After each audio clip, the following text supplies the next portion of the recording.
श्री कल्कि भगवान की जय। परम पवित्र संबल भूमि की जय, संबल क्षेत्र की जय, कल्कि धाम की जय। एक बार फिर उस यात्रा में प्रवेश करते हैं जो हमारे ऋषियों के त्रिकालज्ञ दृष्टि का वर्णन करती है। अनेक पौराणिक साहित्यों में, स्कंद पुराण में, विष्णु पुराण में, श्रीमद् भागवत महापुराण में जो महान लक्षणों से युक्त ग्रंथ है, उनमें भारत के भविष्य को ही नहीं, सृष्टि के भविष्य को देखते हुए भगवान कल्कि के प्रादुर्भाव की घोषणा की गई। आप जानते हैं, विज्ञान के सर्वोत्तम ग्रंथ है पौराणिक साहित्य। 10 लक्षणों से युक्त ग्रंथ महापुराण होते हैं। अत्र सर्गो विसर्गस्य स्थानम पोषणमुतये मनवंतरे शानु कथा निरोधो मुक्तिराश्रय। होता क्या है पुराण, क्योंकि हमने क्या किया, इस कली के प्रभाव से हम चर्चा करने लगे क्या होता है ये ग्रंथ, संस्कृत के ग्रंथ, इनका क्या महत्व है, पता नहीं क्या क्या बोल दिया, क्या क्या पढ़े जा रहे हैं, पता नहीं कितना हम तर्क वो जो ए फॉर एप्पल से जेड फॉर जेब्रा बनने के बाद करने लग गए। ये जो पौराणिक साहित्य हमारा महान वैज्ञानिक साहित्य है। अत्र सर्गो, या सर्ग की कथा है। मैं आपको जब भारत की कालगणना बताऊंगा तो बताऊंगा सर्ग क्या होता है। उसके बाद विसर्ग की गणना है, स्थान की गणना है कि हमारा मूल स्थान क्या है। जीवात्मा शरीर पलटती रहती है, लेकिन मूल स्थान तो ब्रह्म तत्व है जिससे आत्मा जुड़ी रहती है। तभी तो कहते हैं नयनम छिदन्ति शस्त्राणि नयनम दहति पावको।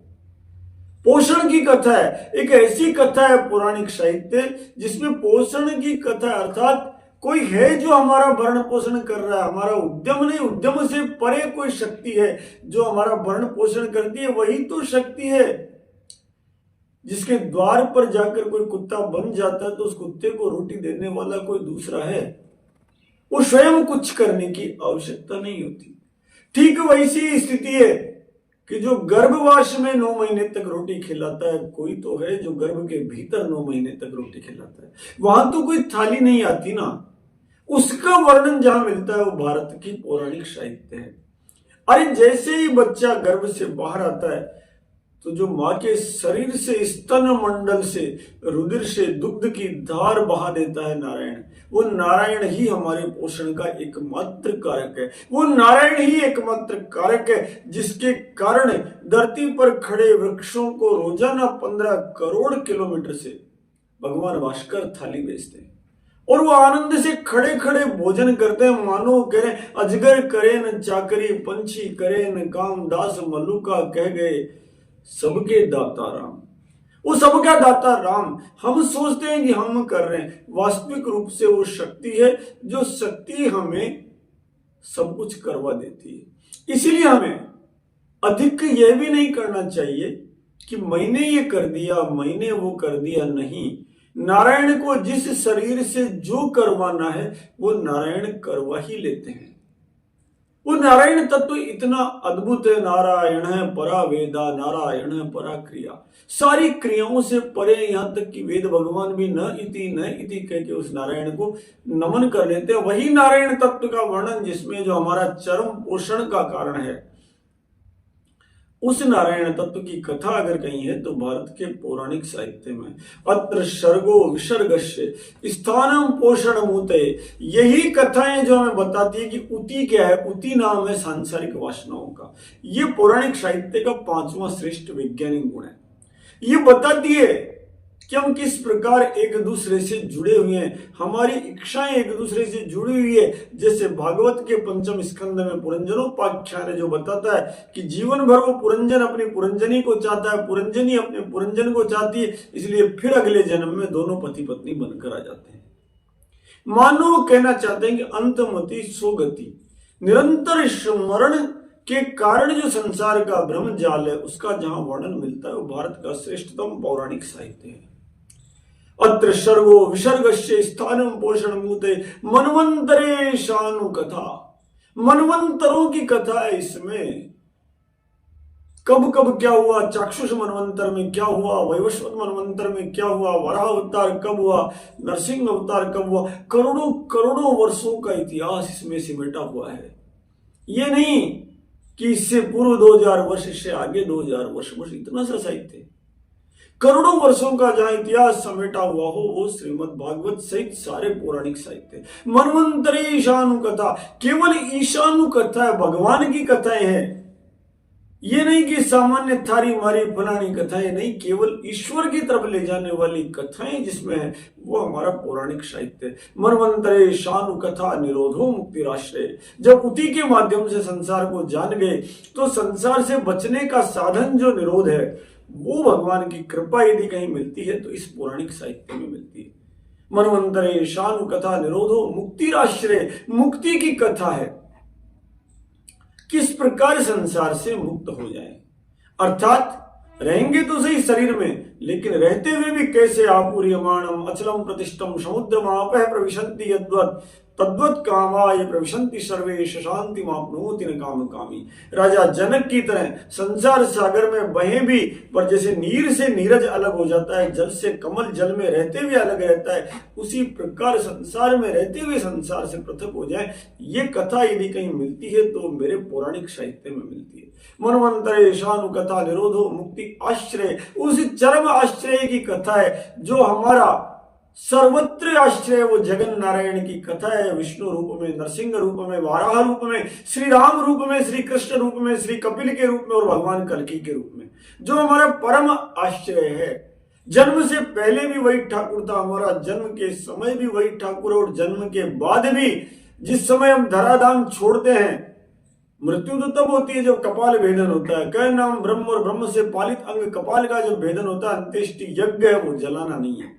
उस समय जीवात्मा शरीर को छोड़ती है, लेकिन जिस समय वो जीवात्मा जाती है उस समय भी कंधे पर लिए हुए हर आदमी बोलता जाता है, उसको सुनाता जाता है कि सुन रे हरिओम तत्सत है। जो तत् है वही सत है, जो सत है वही तत् है। अर्थात श्री राम नाम सत्य है, सत्य बोल गत्य है।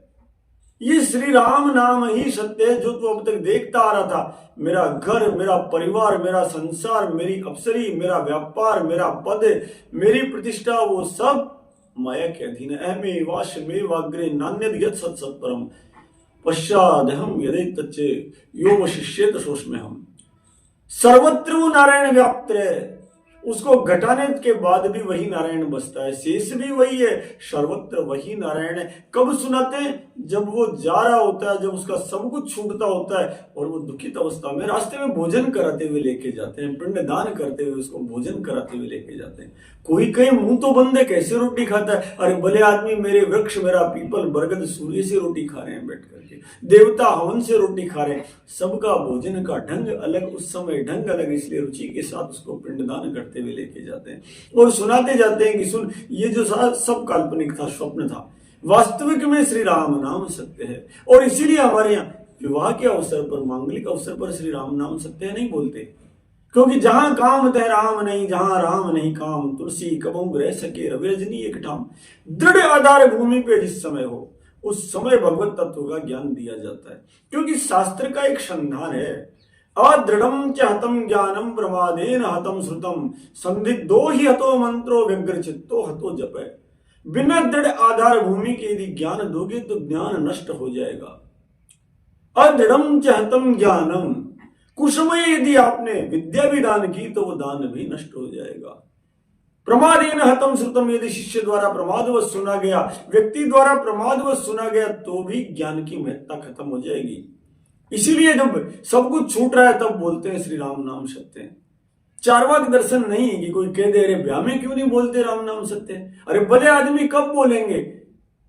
तभी बोलेंगे जब आवश्यकता है। अदृढ़म च हतम ज्ञानम प्रमादेन च हतम श्रुतम संदिग्धो ही हतो मंत्रो। तीसरा सिद्धांत है, यदि संदिग्ध भाव से मंत्र का जप किया, जप नष्ट हो जाएगा। गुरु ने जो मंत्र दिया है श्रद्धा पूर्वक उसका जप करेंगे तो ही परिणाम मिलेगा। और व्यग्र चित्तो हतो जप है, यदि भागते भागते जप किया ना, सुबह खूब समय लगाया अखबार पढ़ने में, नहाने में, धोने में, और उसके बाद बहुत जल्दी जल्दी जप की माला पूरी कर ली तो भी पूर्ण परिणाम नहीं मिलेगा। शांत भाव से आनंद के साथ नारायण का ध्यान करो। ये 4 स्तंभ है जो हमारा पौराणिक साहित्य पद्म पुराण उत्तरखंड कहती है। कि सुनो इस तरीके से जप करो, इसलिए अद्भुत है, आश्चर्य की कथा है। इसलिए पौराणिक साहित्य, विज्ञान के जमाने में विज्ञान का सम्मान है मेरा पौराणिक साहित्य। अत्र सर्गो विसर्गस्य स्थानम पोषण मुहते मनवंतरे शानु कथा निरोधो मुक्तिराश्रय। और उसी पौराणिक साहित्य की शरण में जब जाते हैं तो हमें दिखता है कि नहीं, संघर्ष करो, कलयुग का अंत भी आएगा। तभी तो हमारे पूर्वज कभी नहीं हारे, ना मध्यकाल में हारे, ना स्वतंत्रता संग्राम में हारे। कल्पना करो कोई राष्ट्र ऐसा भी हो सकता है कि निरंतर वह संघर्ष चलता रहे कि हम आजाद होंगे। कौन कहता है गुलामी का इतिहास है? ये भारत भूमि है जहां के पूर्वजों ने, हमारे पूर्वज, क्या दिन थे। छपने अकाल के समय एक अंग्रेज लिखता है कि एक धोबा भूंगड़े दिए जाते थे उदयपुर में, उसमें पंक्ति में लोग मर जाते थे वो लेने से पहले। 2-2 रुपए में बच्चे बेचने के लिए कानून पारित हुए थे। उस समय भी हमारे पूर्वजों ने उन आतताई गुंडों के समक्ष कभी कभी उन्होंने सिर नहीं झुकाया। चले गए लेकिन भारत को आजाद कर गए। संवत 14 की जब क्रांति देखते हैं, आंग्ल वर्ष 1857 की क्रांति, बाबू कुंवर जगदीश सिंह थे, 70 वर्ष से ऊपर की आयु, गाय की चर्बी लगा हुआ कारतूस जब बाएं हाथ की अंदर लगा गोली से, कितने महान थे हमारे पूर्वज। दाएं हाथ से खड़ग निकाली, बाजू काट डाली और गंगा में फेंक दी। अरे गाय की चर्बी मेरी बाजू में आ गई, बोला ये कैसे हो सकता है? इसलिए जब गोहत्या होती है तो भगवान कल्कि का प्राकट्य निश्चित हो जाता है। तय बात है, गाय कटे जिस भूमि पर, मिटे सुबह शुभ कर्म, स्वयं धरा रोवे वहां लख कर दूषित कर्म। लख कर दूषित कर्म देव सब भागे तहते, पुण्य सकल मिट जाए जीव सब रोवे मन दे। नष्ट होए वहां राजे, गोहत्या जी देश में। नष्ट होवे वहां राजे, गोहत्या जी देश में। नहीं सफल कोई काज, नहीं सफल कोई सिद्धि हो। नहीं सफल कोई काज, नहीं सफल कोई सिद्धि हो। गोमाता आहार नहीं, गोमाता आहार नहीं, गोमाता आधार। गोवधरत शासन नहीं, जनता करे पुकार। अरे साधु जी शासन बने दुशासन, दंड प्रजा भी पावे। साधु जी राज का खोटा काम, प्रजा का पुण्य नशावे। साधु जी मिटे राज की रेख, साधु जी मिटे राज की रेख। धनी दोरी नहीं बच पावे। साधु जी होवे धरा अनाथ, काल की बेरी आवे। रोको बेरी काल की, कटती रोको गाय। रोको बेरी काल की, कटती रोको गाय।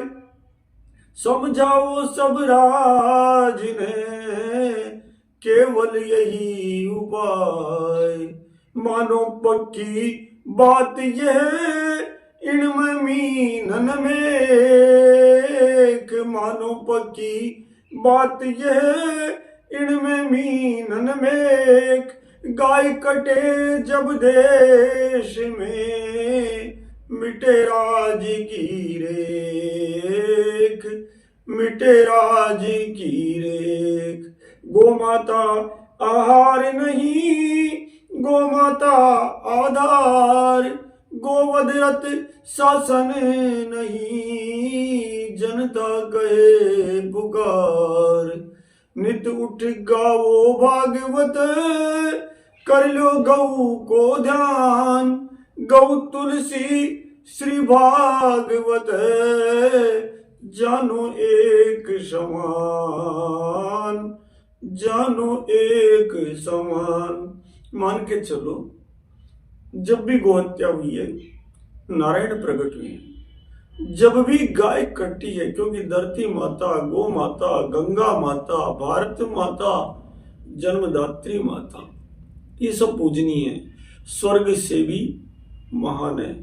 तभी तो कहा है भगवान राम ने, अपि स्वर्णमयी लंका मेन लक्ष्मण रोचते, जननी जन्मभूमिश्च स्वर्गादपि गरीयसी। स्वर्ग का सुख भी माँ और मातृभूमि के सामने बहुत छोटा पड़ जाता है। और इसीलिए हमारे पूर्वजों ने अंग्रेजों को गुरुंड कहा, गाय के रुंड करके खाने वाले कहा, और इतना संघर्ष किया। अरे ये संघर्ष तक गुलामी नहीं थी, कहां पूरे भारत पर राज कर पाए वो आतताई। लूट खसोट करने वाले अधम निशाचर राक्षसी वृत्ति के लोग आक्रमण करते रहे, और हमारे सिंहनाद करते हुए पूर्वज जैसे लोहार लोहे के चद्दर को कूटता है, वैसे उन आतताइयों को कूटते रहे। यही तो हमारी योग्यता है, यही तो भारत की कर्म भूमि है, जो भारत को विश्व गुरु बनाती है। ये इतिहास गुलामी का नहीं था, ये इतिहास संघर्ष का था। 1000 वर्ष तक आसुरी सेनाएं विविध रूपों में प्रकट होती रही, और 1000 वर्ष तक हमारे देवता लड़ते रहे, हमारे पूर्वज लड़ते रहे कि कल की भगवान आएंगे।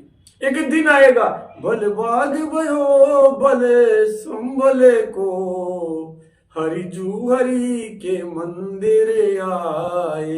ऐसा अवसर आएगा, फिर भगवान आएंगे, फिर कल की आएंगे, फिर आनंद आएंगे, और फिर हम सब स्वर्ग की धरती को धरा पर लेकर आ जाएंगे।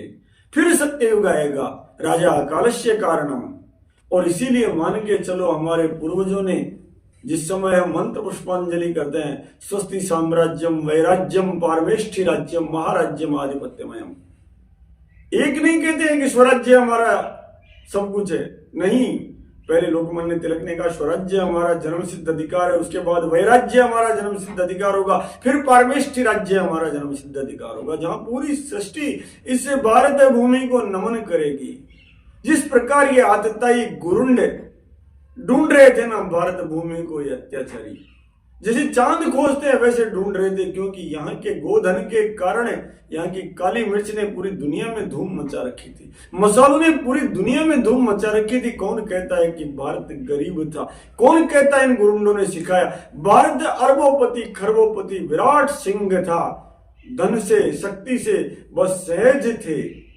और इसीलिए भारत भूमि की खोज दोबारा जब इन्होंने की चांद की तरह, तो एक गुजराती व्यापारी थे, जिससे पूछ करके वास्को डिगामा नाम का 1498 में जो आया ना, आतताई था, कालीकट बंदरगाह पर उसने इतिहास पढ़ो, हम पढ़ते नहीं। हमारे काम करने वाले लोगों के हाथ पैर काट करके राजा जमोरिन के पास भेज दिए थे, अपनी संस्कृति का परिचय दिया था। यहां कहते हैं सर्वे भवन्तु सुखिनः, और वहां राक्षस संस्कृति थी, केवल राक्षस श्रेष्ठ रहने चाहिए।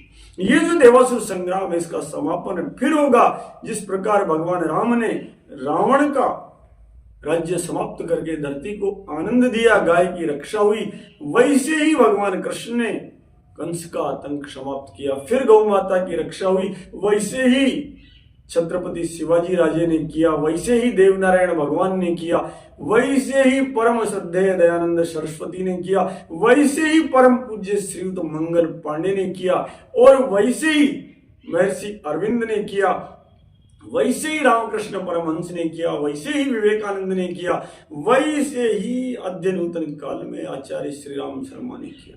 ये सारे के सारे हरि अवतार हेतु, सबके सब हरि के अवतार है, विभूति पाद है भगवान का ये सारा। और इसी श्रृंखला में रावण को तो मरना ही था ना, कंस को तो मरना ही था, नारायण किसके लिए आए? हरि गोदीज धेनु देव हितकारी, कृपा सिंधु मनुष्य तनधारी। गाय की रक्षा के लिए भगवान प्रकट हुए। वैसे ही स्थिति फिर जब विपरीत होगी, जिस समय पर लोग बाग धर्म को भूल जाएंगे, सब कुछ घोर से घोर पापाचार बढ़ जाएगा, ये कलयुग अपने चरम पर आ जाएगा। और उस समय पर लोग कहेंगे क्या कथा होती है, क्या पौराणिक साहित्य होता है, सब बेकार, बस Johnny Johnny, yes papa it is sugar, no papa, यही सब कुछ है।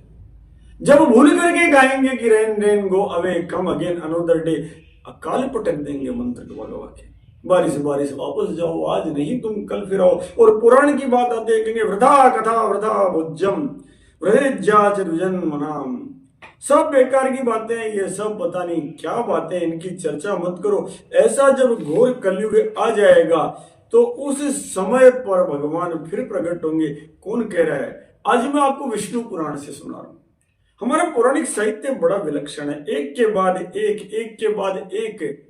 और कल की भगवान का वर्णन तो श्रीमद् भागवत, स्कंद पुराण, हमारी विष्णु पुराण, हमारी कल्की पुराण, अरे हमारे सोपड़े, गणेश्वर धाम के जो सोपड़े, सुनूंगा आपको उगम खंड में 7 सूर्या उगसी, धरती तपीन तांबा वणी जैसी।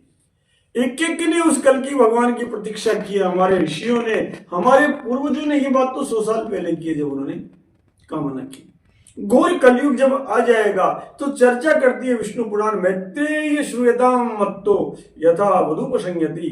जिस समय पर यदुकुल का संहार हो जाएगा, उसके पश्चात ये कलयुग प्रवेश करेगा। ये मनुष्यों का समय, देवताओं का समय, ये सारा समय वो गणना करके देते हैं। कृतम त्रेता द्वापरम च कलिश्चेति चतुर्युगम, ये 4 युग है, कलयुग है, सतयुग है, द्वापर है, त्रेता युग है। इस कलयुग में क्या होगा? लोग बाग भूल जाएंगे कि ऋग्वेद क्या है, सामवेद क्या है, यजुर्वेद क्या है, इस वेद त्रय को भूल जाएंगे और भूल करके मनमाना आचरण करने लगेंगे। तपसी धनवंत दरिद्र ग्रही, कलि कौतुक तातन जाते कही। कलयुग का कौतुक बड़ा विचित्र है, सब कुछ भूल जाएंगे, बस पाखंड में निरत हो जाएंगे। तेवम विप्रत भक्षंती पाखंडो बहता जना, लोग सब पाखंड में रत हो जाएंगे। भगवती गैया मैया पर बहुत अत्याचार होंगे। लोगों की आयु तो बहुत कम हो जाएगी।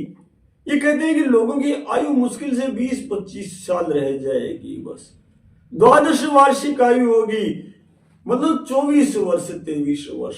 लेकिन अहंकार इतना होगा कि कल्पांतन नाश गुमान आशा, लघु जीवन सम्मत पंचदशा, कल्पांतन नाश गुमान आशा।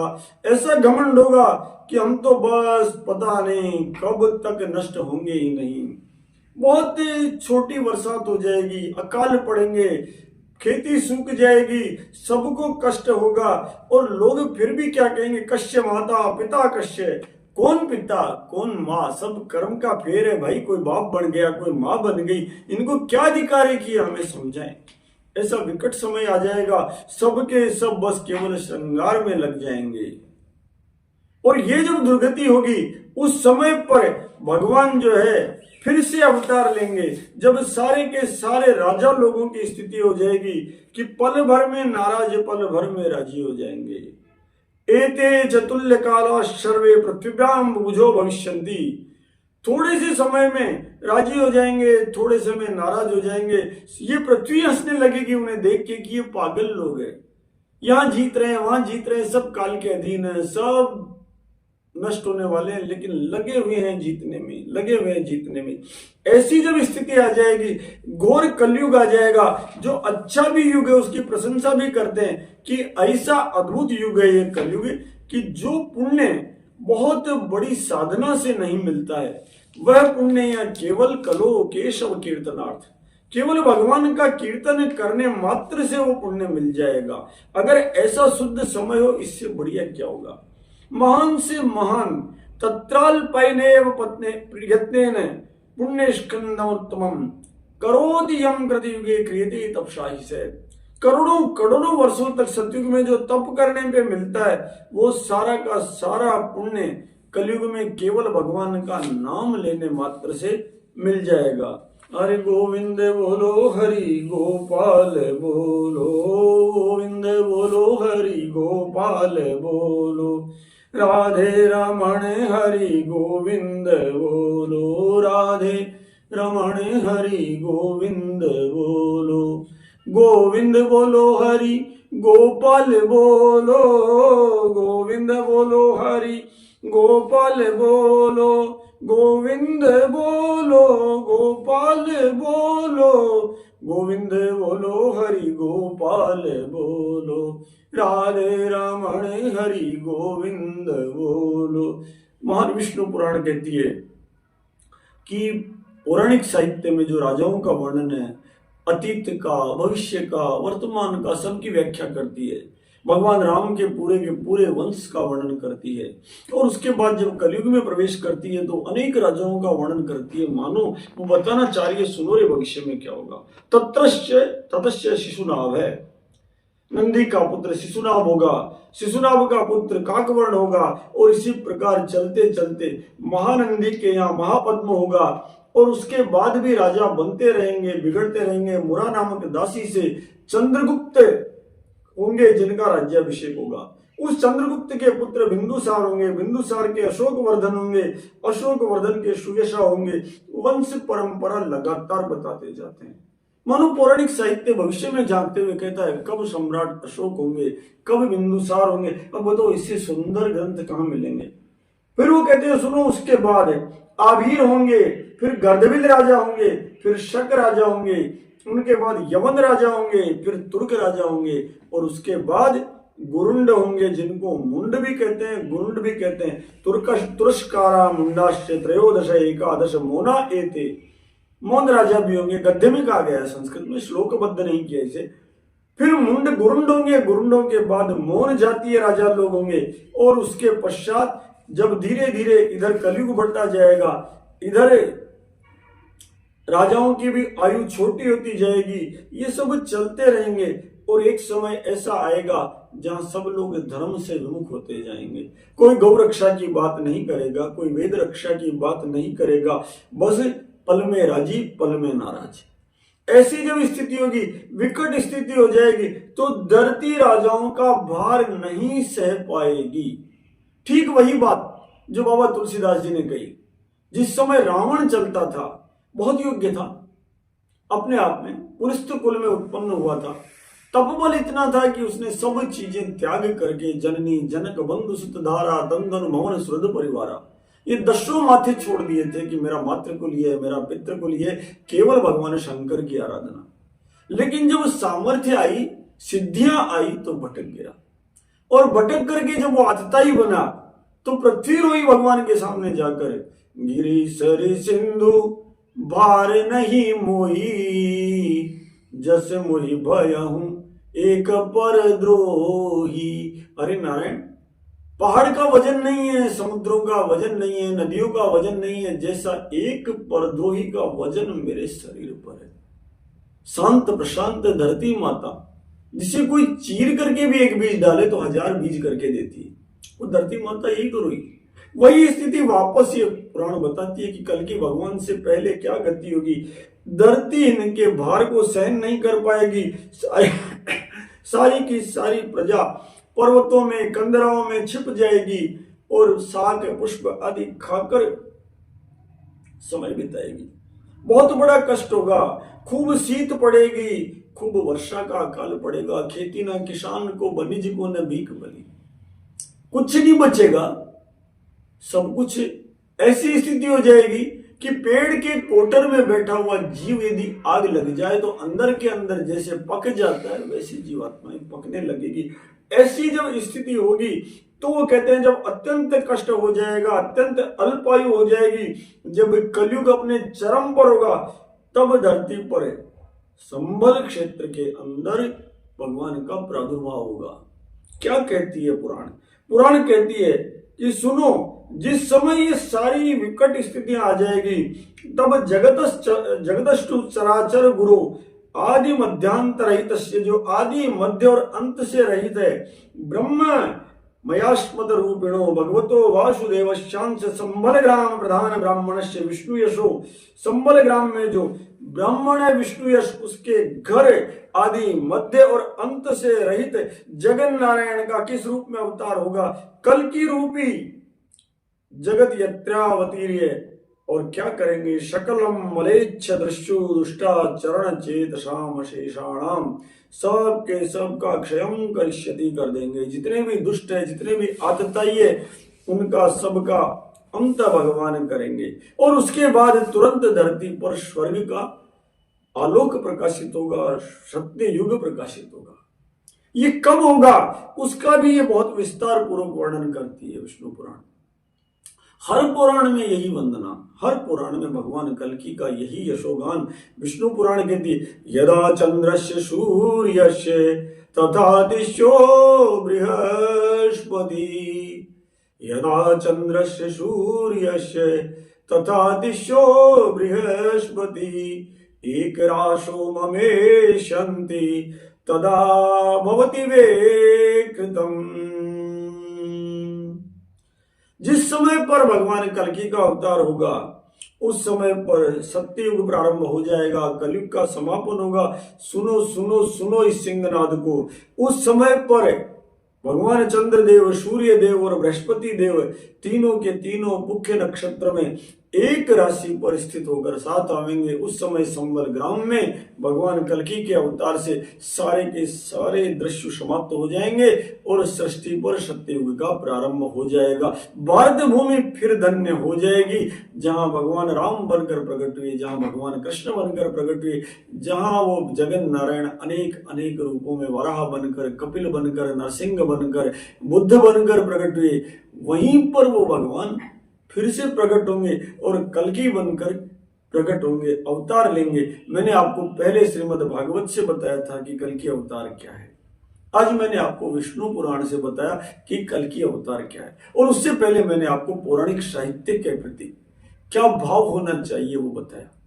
आप केवल इतनी सी भेंट दे दें, इन पुराणों को पढ़ना शुरू करें, भारत के ग्रंथों को पढ़ना शुरू करें। कुछ नहीं तो भगवत गीता के आश्रय में चले जाएं, जहां अर्जुन कहता है कर्मण्य दोषो पहत स्वभाव पृक्ष्वामि त्वां धर्म सम्मूढ़ चेता यच्छ्रेयसा निश्चितं ब्रूहि तन्मे शिष्यस्तेऽहं साधिमां त्वां प्रपन्नम्।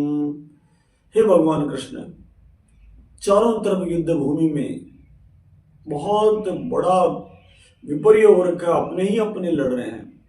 कृष्ण में कायरता रूपी दोष से ग्रसित हो गया, आपकी शरण में आ गया हूं, मुझे शिष्य मानकर कानूड़ा वो मार्ग प्रशस्त करो जो मेरे लिए सर्वोत्तम है। युद्ध भूमि में भगवत चर्चा धरती पर ही नहीं, ब्रह्मांड में कहीं भी अगर होती है तो मेरी भारत भूमि है। इसलिए कुछ नहीं तो अपने भाल पर भारत भूमि की धूल का तिलक लगा लो। भगवती जगन माता गौ माता जब विचरण करती है ना भारत भूमि पर, उसके चारों पैरों से चार पुरुषार्थ प्रकट होते हैं।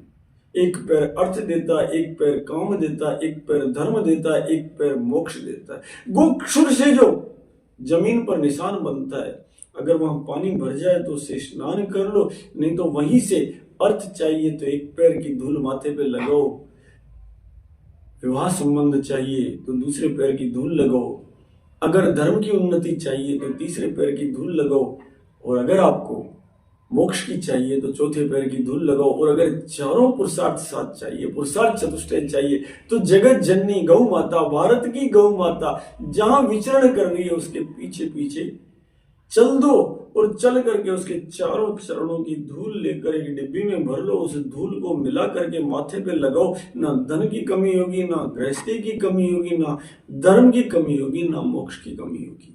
अरे भगवान उस गौ माता के पीछे चलता है, सारी सृष्टि उस जगन नारायण के पीछे दौड़ती है। और जगन नारायण से पूछो महाराज आप किसके पीछे दौड़ते हो? वो कहते हैं अरे देवी मानी चरण पूजितो नाचत चालो रे, मारो चार भुजा को नाथ गाय के पाछे हालो रे। अरे आगे आगे गाया चाले पाछे नटवर चालो रे, पगाऊ वाणी गाया चाले नंगा पैरा हालो रे। देख राग गाया रे खातिर त्रिभुवन हालो रे, मर चार भुजा को नाथ गाय के पाछे चालो रे।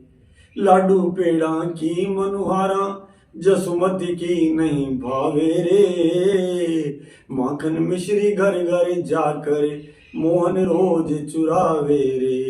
अरे देख देख कान्हा की चोरी मन हरे सावे रे, अरे रे मारू मन हरे सावे रे, मारू चार भुजा को नाथ गाय के पाछे चालो रे। अरे गोहत्यारा मान भी जाओ मोहन बेगो आसी रे, गोहत्यारा मान भी जाओ मोहन बेगो आसी रे। मस्तक रूपी गर्विला फण कुचल कुचल कर जासी रे, मस्तक रूपी गर्विला फण कुचल कुचल कर जासी रे। सब मिल गावो कृष्ण पुकारो, सब मिल गावो कृष्ण पुकारो, सब मिल गावो कल की पुकारो, गाय बचाओ रे। मर चार भुजा को नाथ गाय के पाछे चालो रे। अरे देवी मानी चरण पूज तो, देवी मानी चरण पूज तो, नाचत चालो रे। मारो चार भुजा को नाथ गाय के पाछे हालो रे। वो चार भुजा नाथ फिर गाय के पीछे चलेंगे। फिर वो जैसे राम बनकर चले थे गौरक्षा के लिए, जिस प्रकार वो कृष्ण बनकर चले थे गौरक्षा के लिए, जिस प्रकार वो प्रथु बनकर धरती का उद्धार किया था, जिस प्रकार उन्होंने छत्रपति शिवाजी बनकर, मंगल पांडे बनकर, आचार्य श्री राम शर्मा बनकर, उसी प्रकार अवतार वे असंख्या वो जगन नारायण गौरक्षा के लिए, गौ संवर्धन के लिए शीघ्र ही संबल ग्राम में विष्णु ब्राह्मण के घर प्रकट होकर युग परिवर्तन का कार्य करेंगे। वो युग परिवर्तन का कार्य जिसका सिंहनाद जगत को, गायत्री को सार्वजनिक रूप से प्रकाश देने वाले परम पूज्य परम श्रद्धेय जो सदैव धरती पर विद्यमान है, आचार्य श्री राम शर्मा ने संदेश दिया था युग परिवर्तन हो रहा है। वो युग परिवर्तन ही कल की अवतार की भूमिका है। आज हमने विष्णु पुराण से सुनी, हम स्कंद पुराण से सुनेंगे।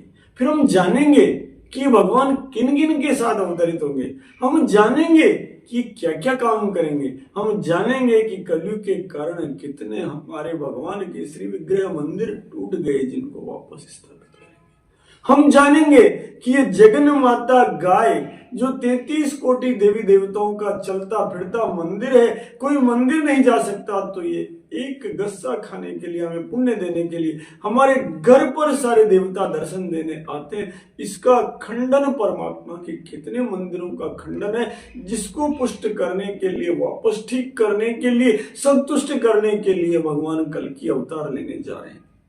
हम जान पाएंगे कि उस जगन माता के एक एक अंग में श्रृंगाग्र शंकर, मध्य केशव, मूल ब्रह्म विराजितम, ललाटाग्र देवी, दंत वशो, जिव्या वरुण निवासितम, नासिका मध्य तु षण्मुखम, मरु चक्षुषो शशि भास्करो, कर्णस्य नागो, तनेषु सागर, ऋषय रोमो विराजितम। एक एक रोम में ऋषि विराजमान है सत्ययुग से। हम जानेंगे उसके श्रृंग के अग्रभाग पर ब्रह्मा विष्णु महेश विराजमान है। उसकी वाणी जब वो नाद करती है तो साक्षात शारदा बोलती है। हम जानेंगे कि किस प्रकार संताड़िया पादेन दंडम, मुख्य कर्म अमंगलम, गौघात और गौमांस भक्षण सकल धर्म विनाश। उस विनाश को रोकने के लिए जो भगवान का प्राकट्य होने जा रहा है, आओ मिलकर दीप जलाएं, श्री कल्की के हम गुण गाएं। इसी भाव से आज की इस यात्रा को विराम देते हैं कि गौरक्षा के लिए मेरे ठाकुर बारंबार अवतरित हुए हैं, फिर कल्की के रूप में अवतरित हो रहे हैं। हम सब भी जगत जननी गौ माता के पास जाएं, क्योंकि जब जब संकट आता है ये गाय ही आगे चलकर संग गोतनधारी भूमि विचारी। देवी शक्तियां जब तक गाय को आगे नहीं लेती तब तक नारायण प्रार्थना नहीं सुनते। इसलिए हम भी उस नारायण तत्व को आकृष्ट करने के लिए केवल गौ माता की शरण में चले जाएं तो मान के चलिए शीघ्र से शीघ्र युग परिवर्तन की वेला आ जाएगी। बोले श्री कल्की भगवान की जय, राजा रामचंद्र की जय, जगतपति रामचंद्र की जय, सियापति रामचंद्र की जय, अवधपति रामचंद्र की जय, मेरे पति रामचंद्र की जय, तेरे पति रामचंद्र की जय, सबके पति रामचंद्र की जय, जगत जननी भारत की गौ माता की जय, श्री नंदी भगवान की जय, श्री बैल भगवान की जय, श्री बछड़ा भगवान की जय, श्री बछड़ी भगवान की जय, पुनः पुनः श्री कल्की भगवान की जय, श्री कल्की धाम की जय।